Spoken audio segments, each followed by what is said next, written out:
Hi guys! For today's video natin ay gagawa tayo ng rain shower. Ito nga, araw ng Martes at dumating na ang parcel natin. Kaya ang gagawin natin guys, mag-a-unbox tayo ng ating parcel. Dahil ang araw na to ay holiday, Eid Mubarak para sa ating mga kapatid na Muslim. Check natin isa-isa guys kung tama ba itong natanggap natin parcel dahil hindi natin mabubuo ang ating project pag kulang tayo ng fittings. Ito, nakuha ko ng isang tubo. So, dapat 2 tubo ito para makumpleto natin ang ating rain shower.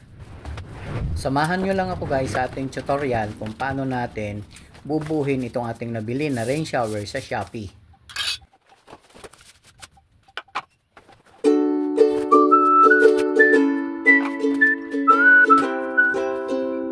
Hi guys, dumating na nga pala yung ating parcel na galing ng Shopee. So ito yung in-order natin sa Shopee na isang rain shower. Ito yun guys, oh. Yung size pala nito guys is 8x8. So ito, maganda to para pag naligo ka, basa na agad lahat ng katawan mo. So ito yung ipapalit natin doon sa luma. Tapos, ito na yung mga accessories niya guys. Ito yung mga fittings. Ito yung maliit na shower. At ito yung hose na connector natin. At ito, isa pang connector guys, para doon sa faucet, papunta doon sa shower. So, ito yung ano natin guys, ito yung faucet natin. 2-in-1 ang outlet. Ito na yung pamalit natin sa luma. Ayan. Tapos, ito yung tubo natin guys. Ito yung pipe natin na pagkakabitan nitong ating rain shower. Ito. So, magiging ganun yan guys. Ganyan. At chinek ko naman guys yung lahat ng fittings. So, yung mga fittings natin medyo kompleto naman siya, sana walang kulang. At ito pa yung isa nating tubo para sa pagdudugtungan nito. So ilalagay mo lang siya ng pagganon guys para kompleto yung mag-a-adjust ka kung gaano siya kataas. So yun lang muna guys, at samahan nyo ako. Ito nga pala, nandito na tayo sa CR natin guys, at ipapakita ko sa inyo kung ano yung ating papalitan. So ayan guys, ito yung luma nating shower. So papalitan ngayon natin siya ngayon ng bago. Ayan. At ito naman yung ating, ayan, ito yung ating faucet na kailangan nating palitan. Palitan na natin ng bago guys kasi medyo talagang luma na siya. So ayan. So kaya ngayong araw na to guys, magiging plumber muna tayo. Kaya samahan nyo ako guys, stay tuned para makita nyo rin kung paano natin gagawin. At eto, gumamit lang ako ng isang maliit na katala para umpisahan na nating tanggalin ang ating lumang faucet.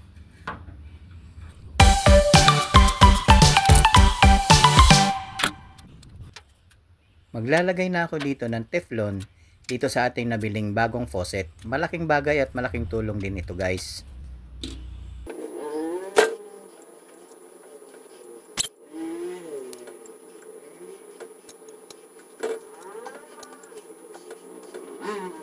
Nakabit na at itest natin.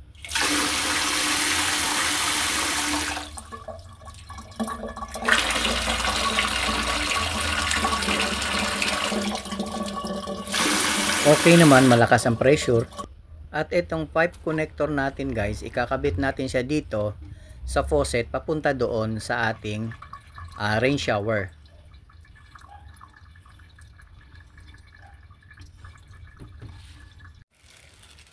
Guys, itong fittings na to, ito yung importante. Ito, may mga kasama ng gasket to. Ayan. At ito yung kanyang ball joint para dito sa ating shower.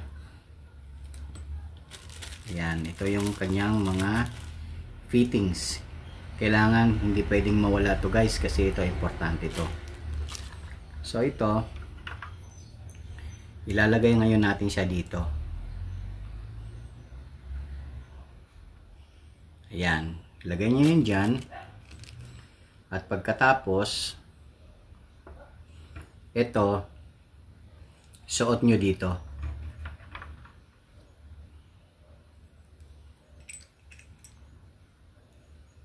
Ganyan guys. Ayan. Pag nalagay nyo na yan, itatap nyo ngayon siya dito. Ayan. At pihitin nyo na. Para humigpit. Hanapin nyo lang yung tamang daluyan niya para mag-fit siya. Ayan. Tingnan lang guys kung tama yung thread niya.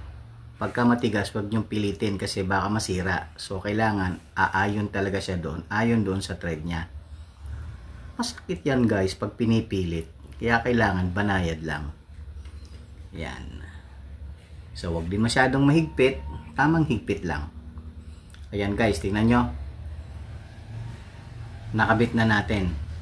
So ngayon ikakabit natin dito yung dugtungan ng tubo doon para sa ating shower, para doon sa daluyan ng tubig.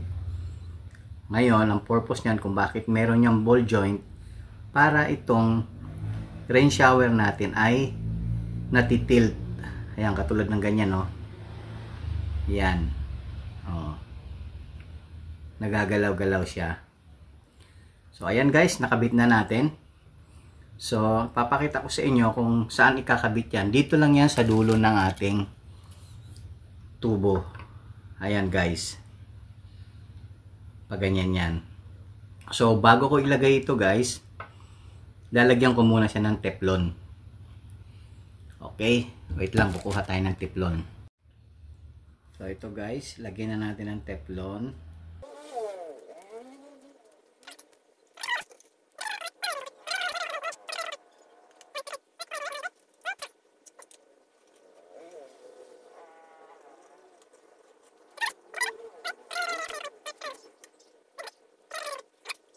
Sa part na to guys, kailangan natin magbarena para maikabit natin ang ating fittings holder. At pag nagbabarena tayo guys, make sure lang natin na malayo tayo sa line ng tubo kasi malaking problema yan pag nabutas natin.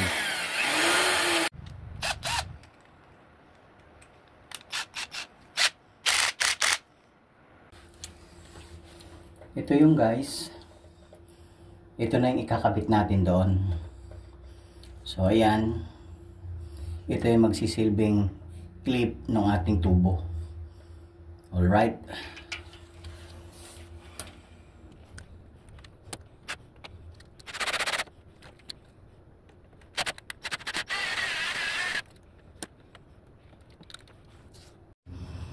Ayan guys, nakabit na natin. Nakabit na natin tong isa.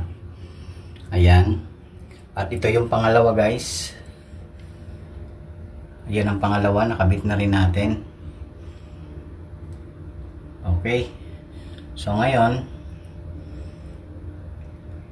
kakabit na natin yung mga fittings. Pasok natin ngayon dito. Ang purpose nito guys ay lagayan ng ating shower bidet. So ipapasok nyo lang ng ganito. Ayan, pasok nyo lang yan at pindutin nyo to. Ito, pindutin nyo to. Yan, para pumasok siya. Okay. At pag napasok na, bitawan nyo lang yan guys. Ayan. Ito yung pinindot natin kanina para pumasok. Alright. Ayan o. Mahigpit na. Nakalak na yan guys. Okay. Okay guys. Itong tubo na to, ilagay na natin dito. At ito yung ating fittings. Ito yung clip para mahigpitan natin to. So, ang paglagay nito guys, ganito lang. Ayan. Ayan, nakaganyan na yan guys. At pagkatapos guys, itong connector na to guys, i-connect na natin dito. Ayan guys. Lagay na natin dyan. Ayan guys, kung nakikita nyo. Ayan, higpitan lang natin. Okay. Shoot natin siya ng taas ng konti. Ayan.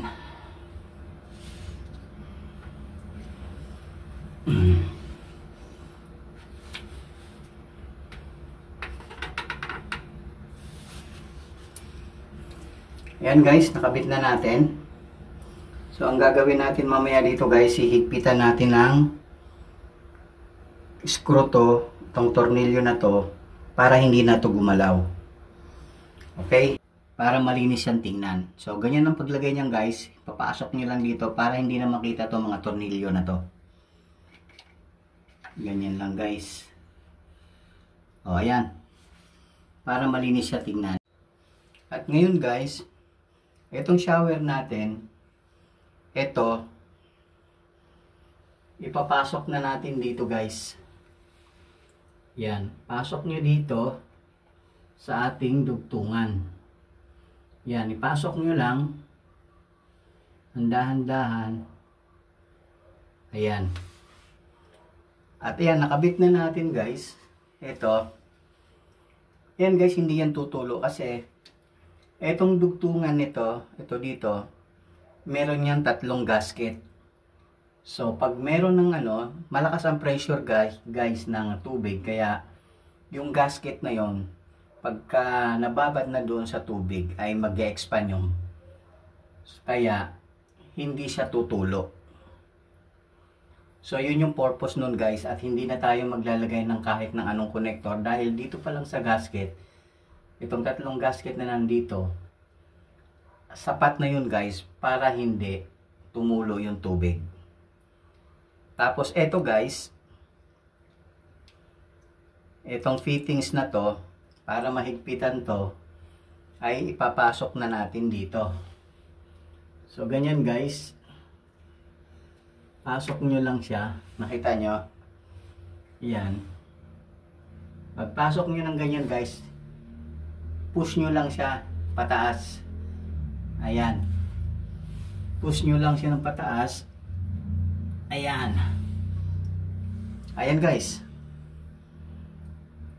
Kita nyo? Ayan, matibay na. Ayan guys, oh. So, ito yung kinabit natin. Ayan. Ito yung dinugtong natin. So, itong nasa baba. Ayan. Ito yung ating connector naman. Ayan. Ayan yung ating connector. Ito. Para naman sa ating shower bidet. Mamaya guys, papakita ko sa inyo kung ano yung dudugtong natin dito. So almost finished na to guys. At napakadali lang naman niya. Kaya kung nasundan nyo guys, alam kong hindi naman mahirap to. Ang pinakamahirap lang dito yung nagbarena tayo para mabutasan, para mailagay natin tong ating fittings. Pero the rest guys, madali lang. So ito naman, ito, kung gusto mo naman tong itaas, ito lagayan to ng shower bidet. Kung gusto mong itaas guys, push mo lang to. Pindutin mo lang ng paganyan at itaas mo ng paganon. Okay. So ganun lang siya kadali guys. Meron na tayong isang magandang rain shower. Ayan. Mamaya guys, papakita ko sa inyo yung kabuuan ng ating gawa. Guys, ito yung ating shower bidet. So, ito, paano natin ikakabit to? Itong pinakadulo nito guys. Ayan, may gasket na rin yan kasama. Nilalagay natin dito. Ayan. Screw mo lang siya. Higpitan mo lang. At ayan, maigpit na. So, paganahin natin guys kung gumagana nga siya. Ang gagawin natin guys, ito. Ayan guys, so. Ayan, gumana na guys. Okay. So, pag pinatay natin guys, ayan ha. Yan, patayin lang natin dito sa baba. Wala na yan. Patay na yan. Or, pwede rin ito yung patayin mo guys. Taas mo lang siya ng paganyan. Okay. So, kanina, pinakita ko kung ano yung purpose nito. Ayan yung kanyang duct. Idadak mo lang siya dyan guys. Yan. At ayan na. Yan. Ayan guys, ilalagay mo lang to rito. Okay. At ilagay mo yung fittings dito sa likod. Ayan guys. Ilagay mo lang. At saka mo i-push. Medyo mahirap lang. Ayan. Pagkakabit mo yan guys. Ito. Kabit mo na yan guys. Gaganito mo lang siya guys oh. Pababa. Push mo lang siya pababa. At ayan na. Nakabit na natin guys. At kung bago ka pa lang sa channel ko guys, inaanyayahan kita na i-like and share kasi malaking tulong na rin yan guys para sa aming mga content creator. At ayan guys, gawa na nga ang ating rain shower. Malaking tulong to guys, lalo na pag nagmamadali kang maligo at gusto mo nang mabasa agad, lalo na pag marami kayong naliligo at nakapila kayo sa iisang banyo. Ayan guys, 8 inches ang lapad niyan. Kaya pagka tumapat ka dyan guys at kung maliligo ka na, sigurado basa ka kagad. Ating habonera guys. Yan ang ating habonera. At yan ang ating faucet guys. Ito ang ating faucet na nilagay. Ito yung kinabit natin kanina.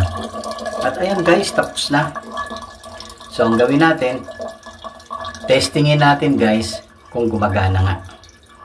Umpisahan natin dito sa gripo guys. Ito yung gripo natin. Yan.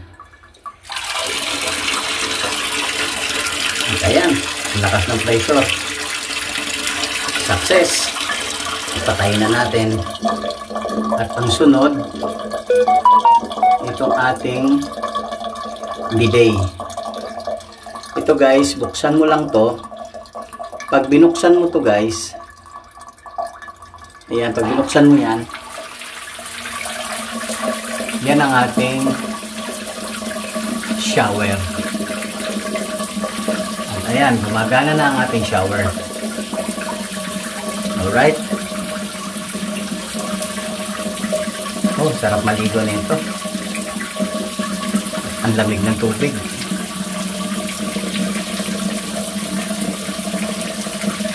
At ito namang isa guys. Ito, patayin na natin guys ha.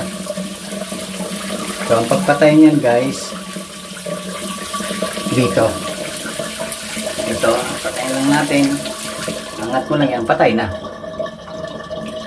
Ngayon, paano naman natin paganahin itong ating shower bidet? Ito naman guys, bubuksan mo lang yung nasa baba. Papakita ko sa inyo. Ito, buksan nyo lang yan. At pagkatapos, ito, nakita nyo to guys. Ayan, buksan nyo lang siya papuntang baba. At ayan, gumana na siya. At kung gusto nyo patayin guys, ganun ulit. Ito ulit siya dito. Okay. Salamat sa oras at panonood mo guys, at sana may natutunan ka sa ating video for today sa ating installation ng rain shower. Ipakita ko at i-flash ko na rin dito ang ating before and after sa ginawa nating content for today. Salamat sa panonood guys!